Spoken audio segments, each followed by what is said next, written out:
मैं श्यामा प्रसाद मुखर्जी फाउंडेशन को धन्यवाद देना चाहता हूँ कि एक महत्वपूर्ण विषय पे मुझे आपने चर्चा करने के लिए आमंत्रित किया है। मैं ये जानता हूँ कि आज के इस वेबिनार में, जैसा कि अनिर्बान जी ने बताया है, काफ़ी इंटेलेक्चुअल लोग जुड़े हुए हैं और मुझे लगता है कि उनका अध्ययन, उनका प्रशासनिक अनुभव काफ़ी बड़ा होगा। ऐसे में मुझे एक विषय पे उन्होंने आज विचार रखने को कहा है। मैं विषय पे विचार रखने से पहले कहना चाहूँगा कि कोई भी विषय पे जब हम विचार करते हैं तो उसके बहुत सारे आयाम होते हैं और सामान्यतः जब हम किसी एक विषय पर रखते हैं तो हमें लगता है कि जो मेरा विचार है ये सर्वश्रेष्ठ विचार है। लेकिन मैं ये कहना चाहूँगा कि मेरा विचार ना तो कोई सर्वश्रेष्ठ विचार होगा और ना कोई अंतिम विचार होगा। लेकिन बहुत सारी बातों में से निकलकर जब आज के इस त्रासदी को हम देखते हैं तो कुछ विषय ध्यान में आते हैं, उन्हीं को मैं इस वेबिनार के माध्यम से कहना चाहूँगा। दुनिया इस समय एक बहुत बड़े त्रासदी से गुजर रही है और ये त्रासदी ऐसी है कि दुनिया एकदम से ठहर गई है। ऐसा नहीं है कि पहले त्रासदियां नहीं हुई है, युद्ध भी हुई है, महामारी भी आई है, बीमारी भी आई है, बाढ़ भी आई है। मनुष्य को लगातार चुनौतियां मिलती रही हैं, लेकिन ये चुनौती अपने आप में भिन्न प्रकार की है।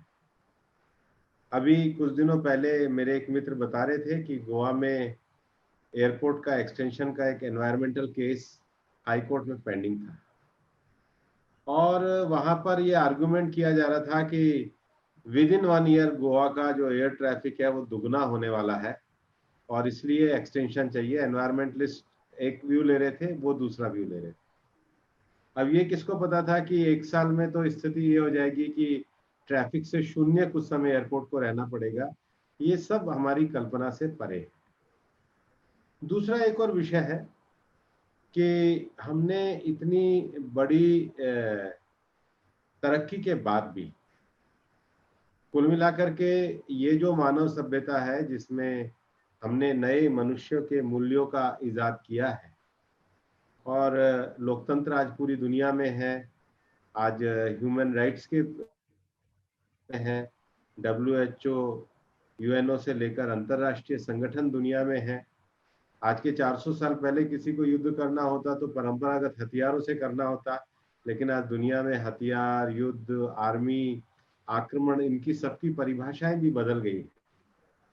लेकिन ये जो सभ्यता है, मानव सभ्यता, इसका अगर समय देखा जाए तो लगभग 300-400 साल का ही समय है। 17वीं 18वीं शताब्दी में फ्रांस की क्रांति हुई, दुनिया में स्वतंत्रता, समानता, बंधुत्व के विषय आए। उसके साथ ही साथ औद्योगिक क्रांति हुई और औद्योगिक क्रांति के बाद हमने तरह तरह के चीजों का निर्माण करना शुरू किया।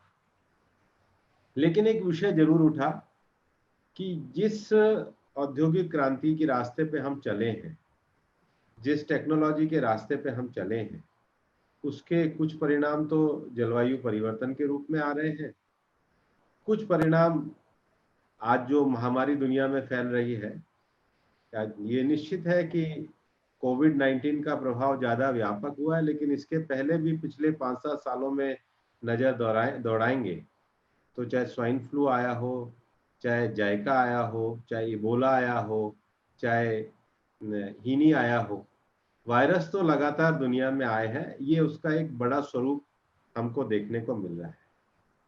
तो दुनिया में पिछले 40-50 सालों से एक नया विषय चला, सस्टेनेबल डेवलपमेंट, कि दुनिया के जितने भी विकसित देश हैं, डेवलप्ड कंट्री हैं, वो जितना अगर रिसोर्सेस का, नेचुरल रिसोर्सेस का कंजम्पशन कर रहे हैं, एक यूएस जैसे विकसित देश के व्यक्ति का जो कंजम्पशन का रेशो है, वो शायद इथोपिया के व्यक्ति का उतना कंजम्पशन प्राकृतिक संसाधनों का नहीं है।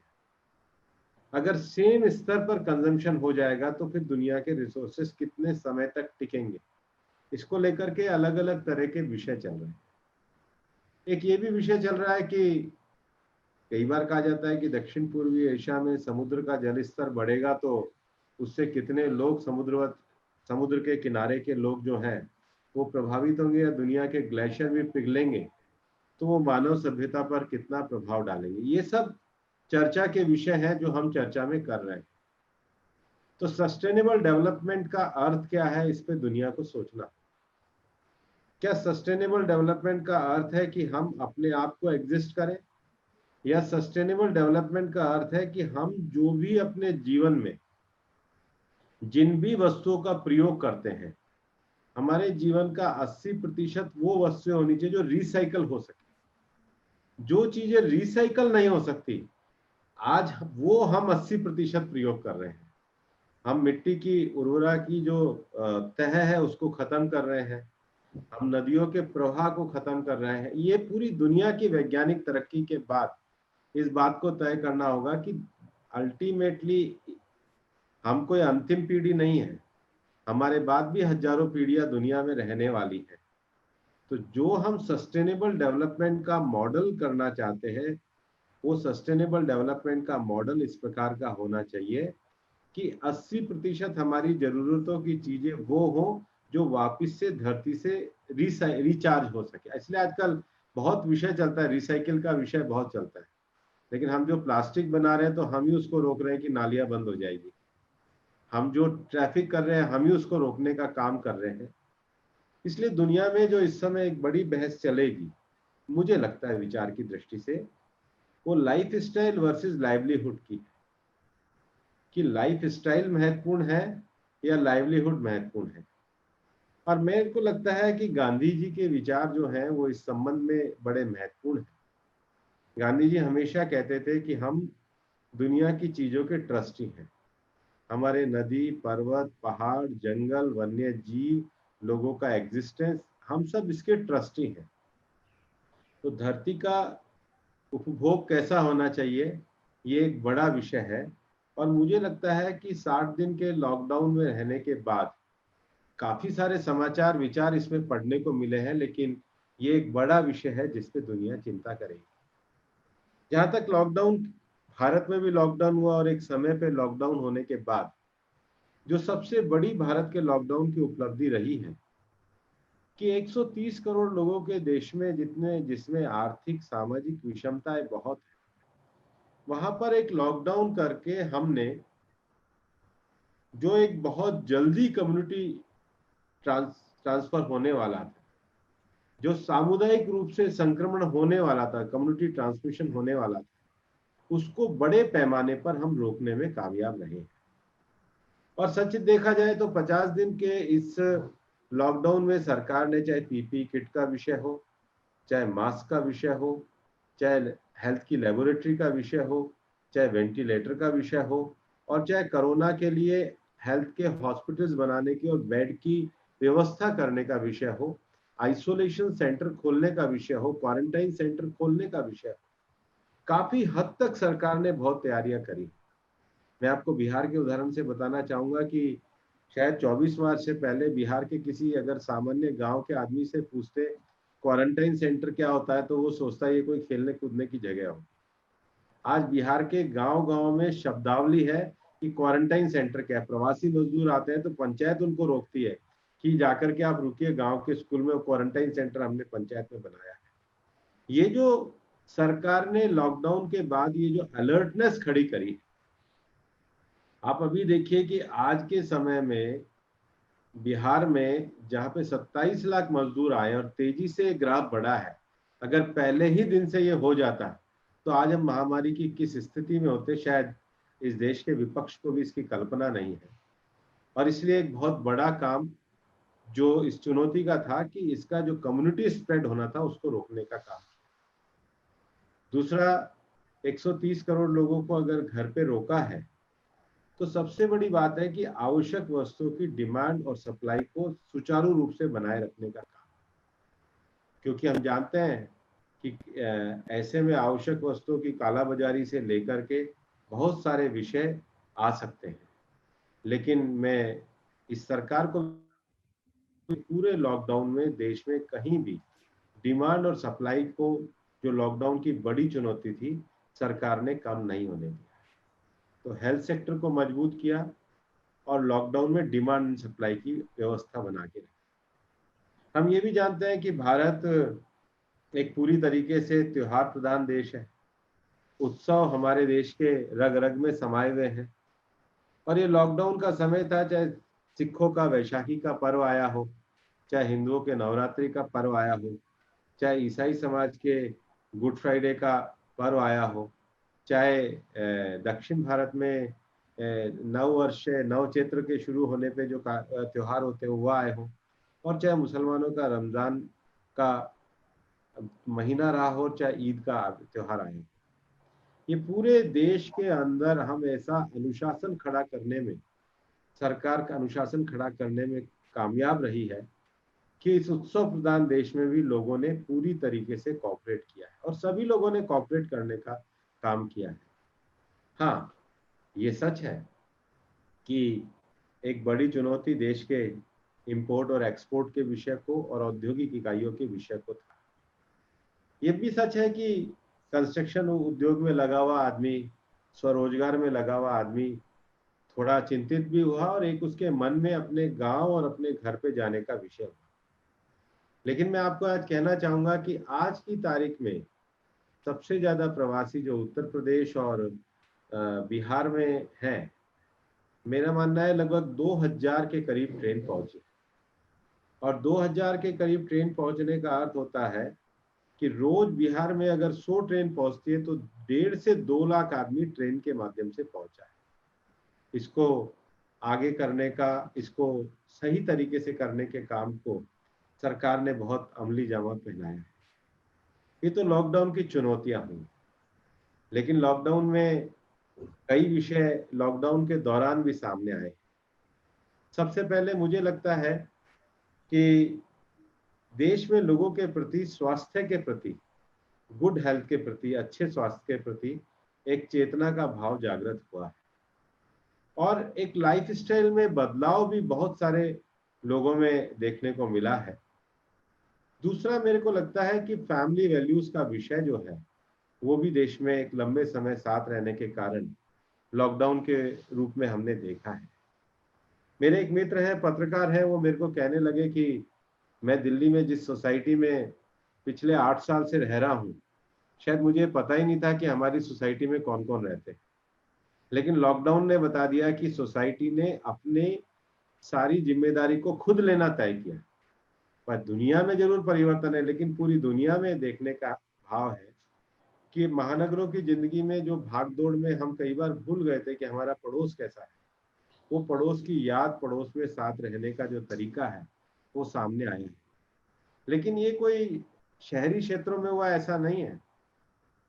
मैं हरियाणा के गांव को भी बताना चाहता हूँ कि मार्च और अप्रैल में जब फसल कटाई का समय था तो मैंने अपने गांव में फोन किया कि ये लेबर इस समय नहीं आ पा रहा है, फसल कटाई कैसे होगी। तो पहले जो 15-20 साल पहले लोग एक दूसरे को सहयोग करके, एक दूसरे के सुख दुख में आके एक दूसरे के खेत में सहयोग करते थे, वही प्रक्रिया इस बार शुरू हुई और इसलिए देश में रिकॉर्ड तोड़ जो फसल हुई है, उस फसल में आपको कहीं ऐसे कोई न्यूज नहीं मिलेगी कि किसी किसान का जो खेत है वो फसल कटने से रह गई। बहुत आराम से सारा काम लोगों ने गांव में जिम्मेदारी से किया और मुझे लगता है क्वारंटाइन का जो विषय है, आइसोलेशन का विषय है, शहर से ज्यादा ग्रामीण क्षेत्र में उसके प्रति जागरूकता, चाहे उड़ीसा के सुदूरवर्ती ग्रामीण क्षेत्र हो, चाहे बिहार के क्षेत्र हो, वो बहुत सजगता के साथ लोगों ने निभाया है। लॉकडाउन में एक और विषय ध्यान में आता है कि लोगों ने बहुत कम खर्चों पर भी जीने की आदत बना ली है।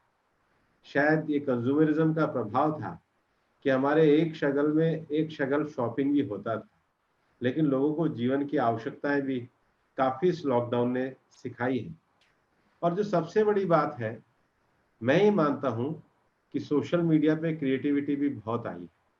यूट्यूब से लेकर सब जगहों पे लोगों ने बहुत क्रिएटिव तरीके से अपने जीवन के विषयों को, बुनियादी पक्षों को, कविताओं से लेकर लिटरेचर तक के विषयों को दुनिया ने रखने का काम किया है।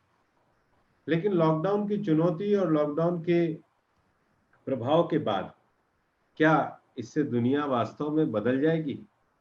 क्या कोई रातों रात परिवर्तन आ जाएगा? वैसे मैं एक बात जरूर मानता हूँ, और मैं गीता के उस बात में विश्वास करता हूँ कि धरती तीनों गुणों से मिलकर बनी है, हमारी प्रकृति, सत्वगुण, रजोगुण और तमोगुण, और मन, बुद्धि, अहंकार। तो ये तो कहीं खत्म होने वाला है नहीं, लेकिन फिर भी कुछ मौलिक परिवर्तन जो है, अगर इस लॉकडाउन के बाद देखेंगे तो मुझे लगता है जरूर आएंगे। क्योंकि जब जब मनुष्यता ने तरक्की करी है, हम लोगों ने शायद दुनिया में, यूरोप में जिसको पुनर्जागरण का समय कहते हैं, वो पुनर्जागरण का समय तब था जब यूरोप में प्रिंटिंग मशीन का आविष्कार हुआ, और बहुत तेजी से प्रिंटिंग जब आगे बढ़ी, समाचार पत्र जब आगे बढ़े, तो धार्मिक और बाकी विषयों पे भी यूरोप में एक नया पुनर्जागरण आया। आज हम प्रिंटिंग से दुनिया आगे निकल गई है, और अब हम प्रिंटिंग से निकल करके डिजिटल दुनिया में आ गए। आज बहुत अभी अनिर्बान जी ने कहा कि पैन इंडिया लोग यहाँ जुड़े हुए हैं, पूरे भारत के लोग जुड़े हुए हैं। शायद ये जहाँ तक ये जो वेब मीटिंग का विषय है, कुछ कॉरपोरेट जगहों तक सीमित थी। जैसा कि थॉमस फ्रिडमैन अपने पुस्तक में बहुत टेक्नोलॉजी के बारे में जब उन्होंने पुस्तक लिखी, वर्ल्ड इज नॉट फ्लैट, तो उसमें उन्होंने लिखा है कि 92 93 तक किसी को पता नहीं था कि ईमेल को किस प्रकार से प्रयोग किया जाता है, और 92 से लेकर और 2010 आते आते दुनिया में करोड़ों ईमेल एड्रेस हो गए। उसके बाद फेसबुक, व्हाट्सएप, ट्विटर आ गए, और आज हम वेबिनार के माध्यम से जुड़े हुए हैं।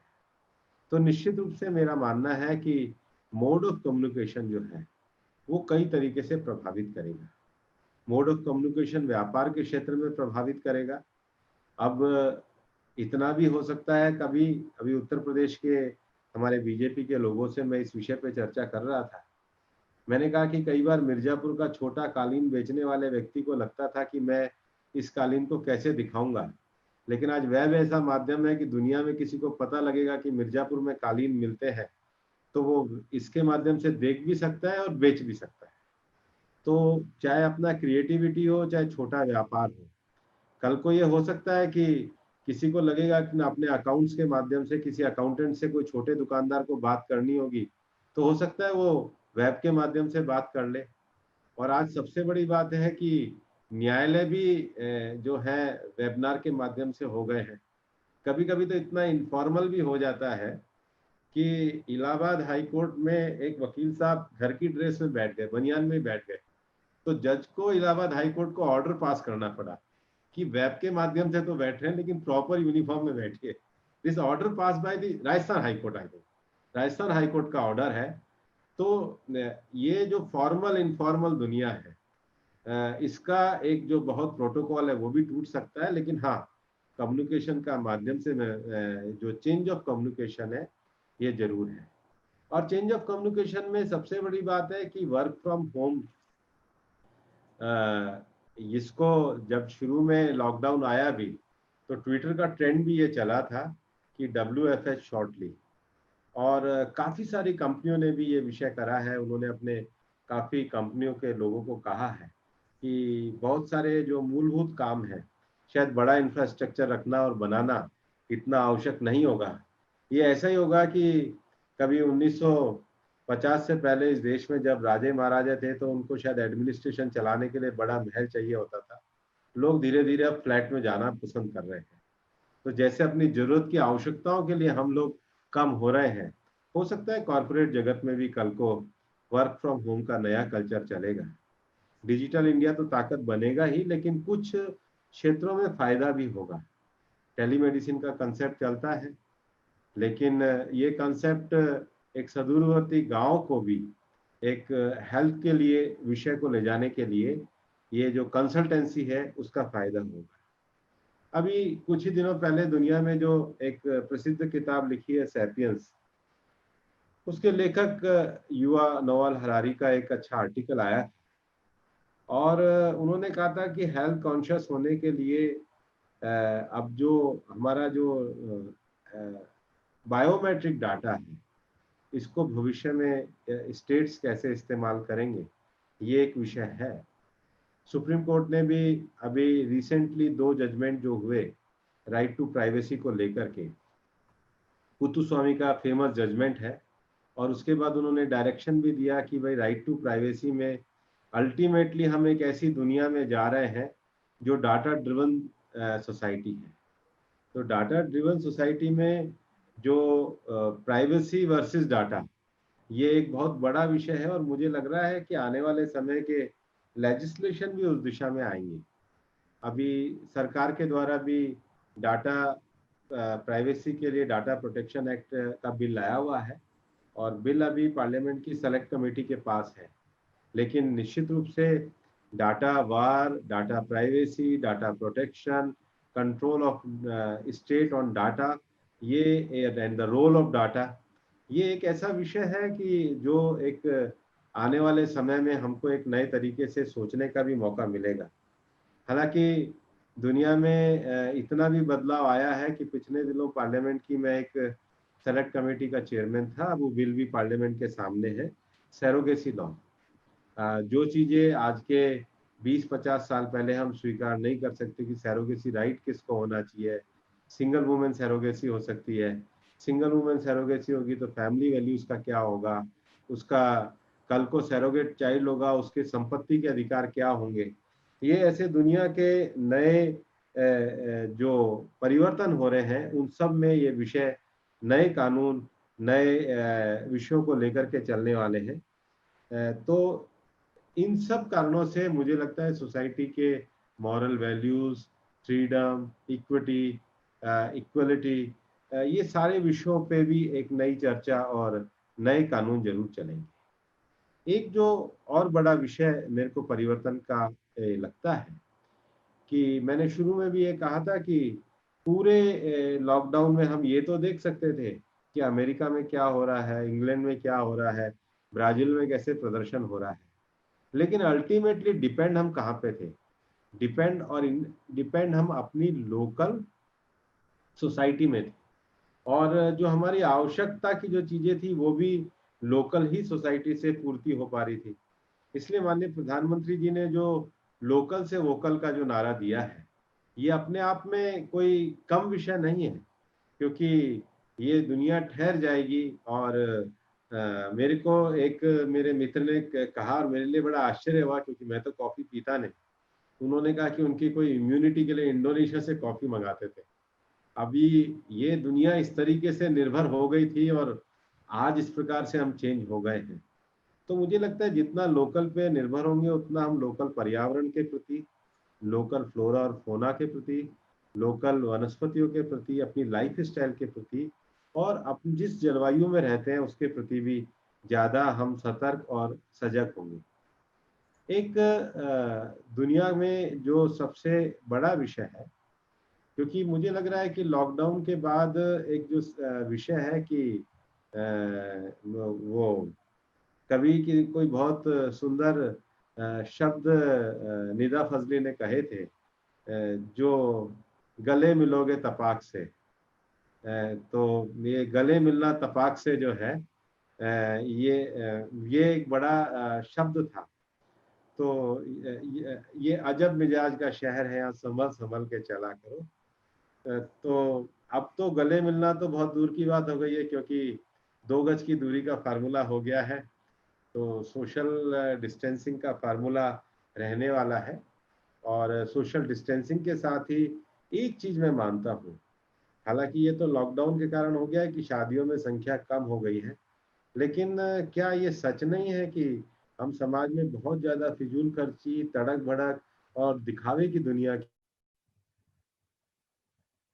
एक ऐसी दुनिया की तरफ जो पूरी तरह कॉस्मेटिक है। हम एक ऐसी दुनिया की तरफ जा रहे थे जहां हमको लगता था कि कोई परिवार का आए ना आए, लेकिन किसी के आने की प्रतिष्ठा है तो जरूर कुछ बड़ा होना चाहिए। तो अल्टीमेटली हमको सोचना पड़ेगा कि हमारी जरूरत कितनी है, और ये तड़क भड़क की दुनिया कितने दिन तक और कब तक टिक पाएगी। ये तो ठीक है, 2 गज की दूरी ने सबको सबक सिखाया है।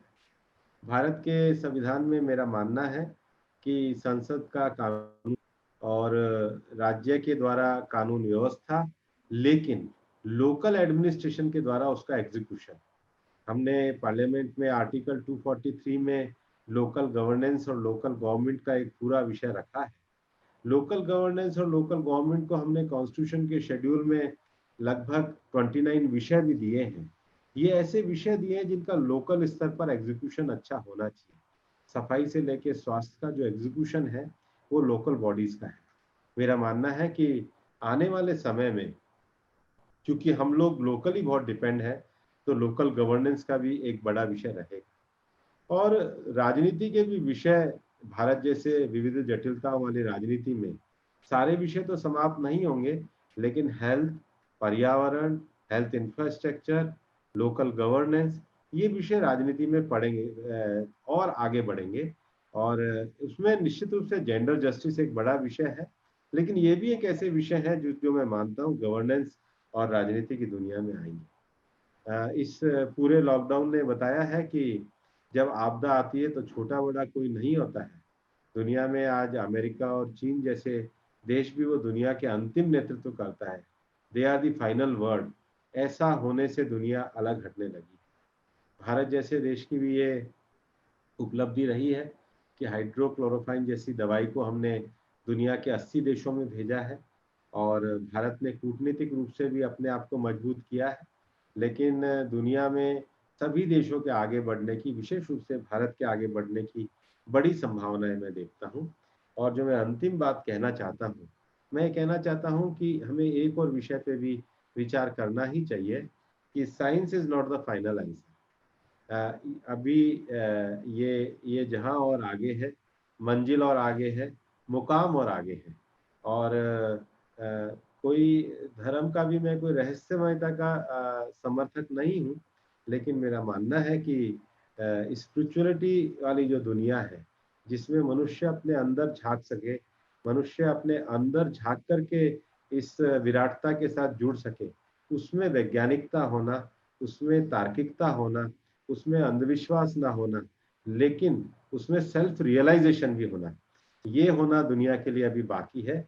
जब सेल्फ रियलाइजेशन होगा, जिसमें ज्यादा होगा, वो ही ज्यादा क्रिएटिव दुनिया का निर्माण कर सकता है।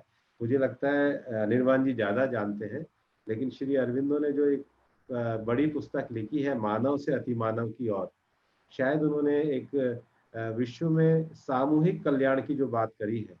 सामूहिक कल्याण का अर्थ ये है कि हम एक दूसरे से जुड़कर, एक दूसरे की भावनाओं से जुड़कर, पर अपने अंदर की अनुभूति को जगा करके हम प्राप्त कर सकते हैं। इसलिए दुनिया एक गांव की अवधारणा है, एक ग्लोबल विलेज है, पर ग्लोबल विलेज में एक रूपता ना हो, विविधता होते हुए, एक दूसरे के अस्तित्व को स्वीकार करते हुए, अपनी मनुष्यता को स्वीकार करते हुए दुनिया में मनुष्यता का भाव बढ़ाए। अगर उस तरफ ये दुनिया जाएगी तो मुझे लगता है ये लॉकडाउन एक बड़ा एक बड़ा पड़ाव साबित होगा। और उसमें मैं तो इतना ही कहना चाहूंगा कि हर बार चुनौतियों को स्वीकार के करके एक गीत सब लोगों ने गाया है, हम होंगे कामयाब। ये अस्थायी चीज है, इससे बाहर निकलेंगे, लेकिन बाहर निकल के एक बेहतर दुनिया बनेगी, ऐसी मैं सदिच्छा रखता हूँ। और आप भी सदिच्छा रखें, क्योंकि इस पूरे पर्यावरणीय संकट में भारत का जो मूल वाक्य है, सर्वे भवन्तु सुखिनः सर्वे सन्तु निरामया सर्वभद्राणि पश्यन्तु माँ दुख कश्चित भवेत्, सब सुखी हो, यही वसुधैव कुटुंबकम की भारत की भावना है जो बढ़नी चाहिए। धन्यवाद सर। डॉक्टर निर्वाण गांगुली जी इस पर कुछ कहना चाहते होंगे जी।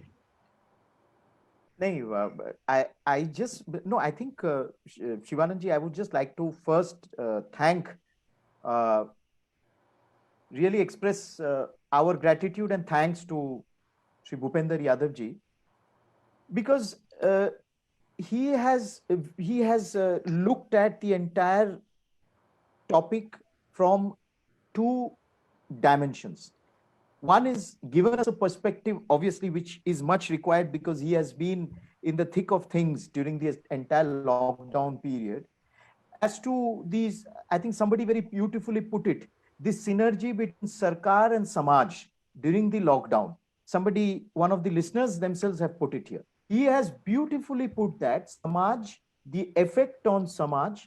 And I think it is only Bhupenji who can also make us realize that how health, lifestyle, family values there has been a general awareness and focus on these, which, as very rightly Bhupenji has said, there's a very famous young French philosopher who says that somewhere our speed had increased so much, we did not know why we were speeding up. So I think this was a period of intense trial. It continues to be a period of challenge and trial, and it has made us fundamentally look at these aspects closely. Then the other dimension that he has brought in is about the current ongoing, starting from sustainable development. Is our living in the last 4 decades, how do we want our collective living evolve? And so when Prime Minister Shri Narendra Modi ji talks about Atmanirbhar Bharat, this is exactly what, as Bhupender Yadav ji said, that is 80% of our living based on recyclable material and products? If not, then we are not caring about, we are not being able to protect our future, because it is not only our generation, there are hundreds and thousands of generations to come. This is one very fundamental issue that he has brought up. And on this, when he speaks about local governance, about the discourse of health, about the global discourse of healthcare, about environment, and issues like gender justice, I think we are into, apart from change of lifestyle, change of communication, revolution in communication, I think we are in very challenging and exciting times also. And last point, I think, where he speaks, where he made us aware, and this is why our Atmanirbharta, our self-dependence and self-reliance is different from others, is that we have a solid base of our philosophical and civilizational wisdom. This is what is making our approach to the world different. We do not approach the world with a sense of subsidiarity. We approach the world with a sense of partnership and responsibility. And that is inspired, upheld by our civilizational and philosophical experience, which is dynamic and active. तो मुझे लगता है कि इसमें भूपेंद्र यादव जी ने जो कहा, इसमें मुझे लगता है कि हमको सबको सोचने के लिए बहुत कुछ मिला है. And at various dimensions, the pragmatic and the ideational, the philosophical as well as the futuristic, the present and the immediate as well. इतना ही मैं कहना चाहता था. शिवानंद जी, प्लीज कंटिन्यू. सर, एक चूंकि साथ के साथ बहुत सारे लोगों के व्हाट्सएप भी आ रहे हैं और बहुत सारे लोगों को हमने व्हाट्सएप दिया था, तो क्वेश्चंस मुझे 3-4 लोगों के एक ही तरह के क्वेश्चन आए हैं सर से. क्योंकि सर उसी थीम पे बोल रहे थे और एकदम क्लियर, पूरे स्पष्टता से उस बात को रख रहे थे. तो 3-4 लोगों ने एक तरह का सवाल पूछा है कि बदलते विश्व में भारत की भूमिका किस प्रकार बदलने वाली है और भविष्य में भारत की भूमिका को आप कैसे देखते हैं. तो सर अगर इसको और थोड़ा सा बताएं तो ठीक है सर. निश्चित रूप से मैं ये कहना चाहूंगा कि भारत की भूमिका बढ़ने वाली है. भारत की दोनों तरह के विषय हैं. भारत की अपनी चुनौतियां भी हैं. सबसे बड़ी चुनौती हमारे देश में, जिसके लिए प्रधानमंत्री नरेंद्र मोदी जी अपने पहले कार्यकाल से लगे हैं, वो विषय है कि हमें एक ऐसा समाज बनाना है जिसमें गरीबी का पूरी तरीके से उन्मूलन, fair distribution of resources of state, transparent distribution of resources of state और एक्सेस टू द रिसोर्सेज. बहुत लोग कई बार कहते हैं, जब हम लोगों ने जनधन खाते खोले थे तो बहुत लोगों ने कहा कि ये जनधन खाते खोलने से क्या होगा. आज देश का लगभग 16,000 करोड़ रुपए से, मैं डाटा पे नहीं जाऊंगा, लेकिन सीधा जनधन अकाउंट में महिलाओं के पास गया है. अकेले बिहार में 2 करोड़ से ज्यादा महिलाओं के पास जनधन अकाउंट का पैसा गया है. अकेले मेरे पास एक स्टेट का डाटा है, बिहार का. 58 लाख किसानों को प्रधानमंत्री सम्मान निधि गया है. क्या जो पहले के प्रधानमंत्री कहते थे कि हम 10 रुपया ऊपर से भेजते हैं, 8 रुपया रह जाता है, क्या हम कल्पना कर सकते थे कि ये जो 1 लाख करोड़ रुपया हमने गरीबों में गया है, ये एकदम नीचे तक बिना किसी चीज के गया है. तो जो स्टेट का रिसोर्सेज है वो हम नीचे के आदमी तक कितना पहुंचा सकते हैं. इकोनॉमिक इंक्लूजन ये एक बड़ा विषय है. दूसरा जो है वो है अपने ह्यूमन रिसोर्स का यूटिलाइजेशन करना। हम एक नौजवान लोगों के देश हैं, ऐसे में अपने रिसोर्सेस का यूटिलाइजेशन कैसे। अभी एक चर्चा बहुत आई है कि सरकार के द्वारा लेबर लॉ में परिवर्तन किया गया है, लेकिन मैं यहाँ आपके इस मंच के माध्यम से कहना चाहता हूँ कि हमने 44 लेबर लॉज को 4 कोड में डाला है। पर एक बात आप ध्यान रखिएगा, इंटरनेशनल लेबर ऑर्गेनाइजेशन की 54 ट्रीटीज को भारत ने रेटिफाइड किया है, जो लेबर की डिग्निटी के बारे में, इक्वल पे इक्वल वर्क के बारे में, वर्क कंडीशन के बारे में, सिक्योरिटी के बारे में, ट्रेड यूनियन के राइट्स के बारे में, सबको भारत सरकार ने लेबर लॉ में समाहित किया है। लेकिन हमने सिंप्लीफिकेशन किया है, नए समय की आवश्यकता के अनुसार हमने किया है। ये जो नए परिवर्तन अभी प्रधानमंत्री जी के आत्मनिर्भर भारत के बाद वित्त मंत्री जी ने कहे हैं, ये उसी दिशा में बढ़ते हुए कदम है कि हमको इकोनॉमिक इंक्लूजन, जो हमने आर्थिक समावेशन करना है, सरकार के रिसोर्सेस का फेयर डिस्ट्रीब्यूशन करना है, इक्वल डेवलपमेंट करना है, और उसके साथ साथ नई पॉलिसी फ्रेमवर्क में हमको स्टेट में सबको आगे बढ़ने का अधिकार देना है। और इसीलिए इस विषमता को पहचानते हुए प्रधानमंत्री जी ने देश के 115 डिस्ट्रिक्ट्स को आइडेंटिफाई किया है, जिसको एस्पिरेशनल डिस्ट्रिक्ट कहा है। वो एस्पिरेशनल डिस्ट्रिक्ट्स को हमने क्यों, कुछ जिले ऐसे हैं जहाँ पर महिलाओं का हीमोग्लोबिन कम है, हेल्थ की सुविधा नहीं है, प्रॉपर इंफ्रास्ट्रक्चर नहीं है, बिजली नहीं है, तो जो 115 पिछड़े हुए जिले हैं उनको भी बाकी जिलों के बराबर लाना हो। तो दोनों ही बातें हैं, भारत दुनिया में कदम भी बढ़ा रहा है, पर भारत अपने आप को भी मजबूत कर रहा है। दोनों को जब हम समान रूप से चलाएंगे तो भारत की भूमिका और बड़ी। सर एक एक इम्पोर्टेंट चीज और आ रहा है, क्वेश्चन तो बहुत सारे आ रहे हैं बट मैं जितना, क्योंकि कुछ इसमें ऐसे भी लोग जुड़े हैं जो पॉलिटिकल सिस्टम में या पॉलिटिकल पार्टी में रुचि रखते हैं, या हो सकता है कि पॉलिटिकल पार्टी के कार्यकर्ता भी हों। एक क्वेश्चन आ रहा है कि वर्तमान परिस्थितियों में एक राजनीतिक और सामाजिक कार्यकर्ता की भूमिका किस प्रकार हो सकती है, और बदलते परिवेश में एक राजनीतिक दल या एक पॉलिटिकल वर्कर को कैसे काम करना चाहिए, इस तरह का सवाल कुछ लोगों ने पूछा है। वैसे मेरी बात से कई लोग सहमत नहीं होंगे, लेकिन मैं ये कहना चाहता हूँ, हालांकि कोई सहमत हो, मैं ऐसा कह भी नहीं रहा हूँ, आपको पूरा अधिकार है मेरी बात से असहमत होने का। पर राजनीति में और सामाजिक रूप में वही कामयाब हो सकता है जिसके लिए राजनीति मिशन होती है, जिसके लिए राजनीति कैरियर होती है, उसको बहुत जल्दी फ्रस्ट्रेशन आ जाता है। मिशन होती है तो जरूरी नहीं है। इस देश के जो बड़े राजनेता हुए हैं, शायद वो चुनावी राजनीति में बहुत कामयाब नहीं हुए।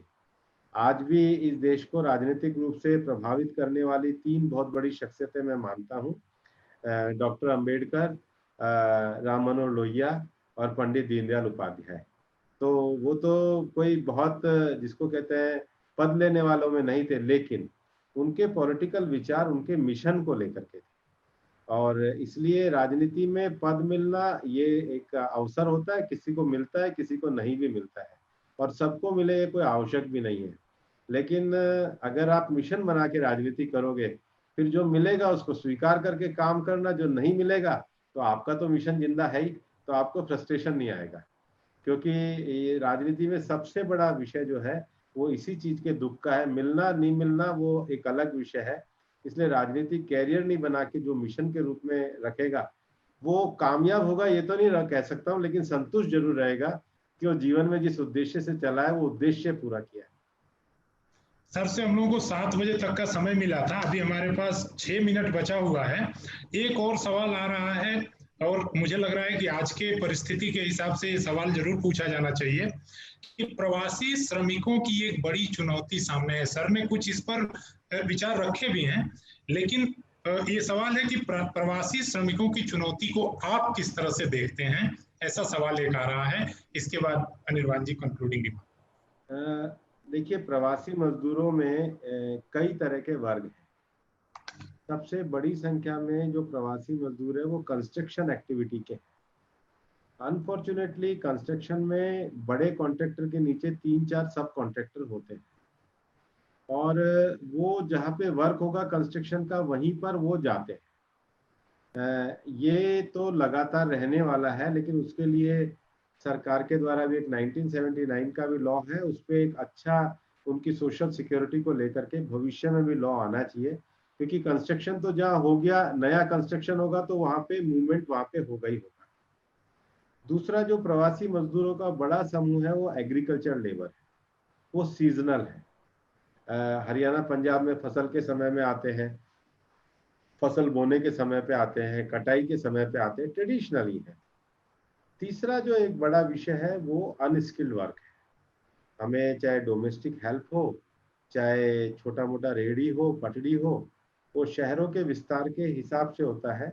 उसकी रोजगार की संभावनाओं के लिए एक नए अवसर जो है वो करने चाहिए। चौथा जो है वो स्मॉल ट्रेडर्स और कुछ सर्विसेज है। जैसे मैं आपको बताऊं, उड़ीसा से बहुत सारी संख्या में वर्कर प्लम्बर के काम में आते हैं। बहुत सारे कारीगर चांदी के नक्काशी के काम में आते हैं। ये जो मूर्ति बनाते हैं, उड़ीसा के बहुत अच्छे कारीगर मूर्ति के काम में आते हैं।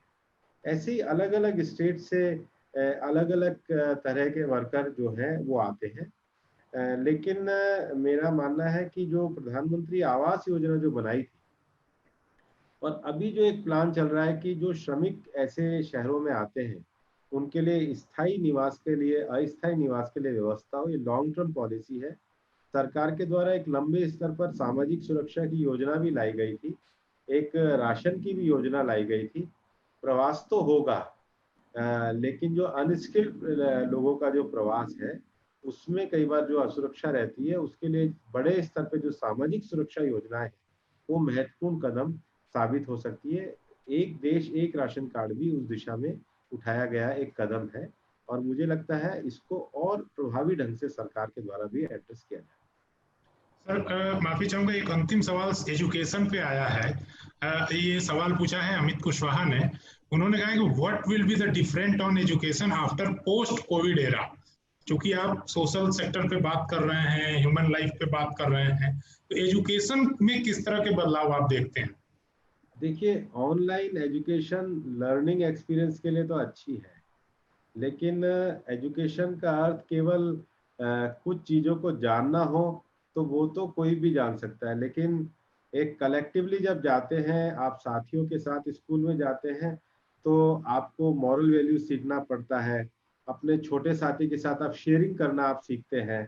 और हम तो इस स्काउटिंग कैंपिंग जैसे चीज़ों में आपको कुछ चीज़ों को आगे बढ़ने का मौका मिलता है। तो मैं नहीं, मेरा व्यक्तिगत मानना है, मैं इसको किसी पे थोपता नहीं हूँ। Online education is good for your knowledge, लेकिन आपको जब डेवलप करना है किसी बच्चे को तो उसको एक सामाजिक भी बनाना पड़ेगा। उसको क्लीनिनेस हो, सोशल बिहेवियर हो, सोशल एटिकेट्स हो, जेंडर इक्वलिटी का भाव हो, वैल्यूज हो। ये सब के लिए तो शिक्षा संस्थान भी चाहिए। दोनों का मिक्स मैच होना चाहिए। एक चीज पे डिपेंड होने से तो हम पॉलिसी में अधूरापन लाएंगे। हमें अनिर्बान जरूर बताएंगे, लेकिन मैं उस बात से सहमत हूँ। फिर श्री अरविंदो की कल्पना है, हमें पूर्ण मनुष्य बनाने के लिए एजुकेशन करनी चाहिए, अधूरापन नहीं रखना चाहिए। एक चीज अधूरापन रहती है, जीवन को जानने के लिए पूर्णता जरूरी है।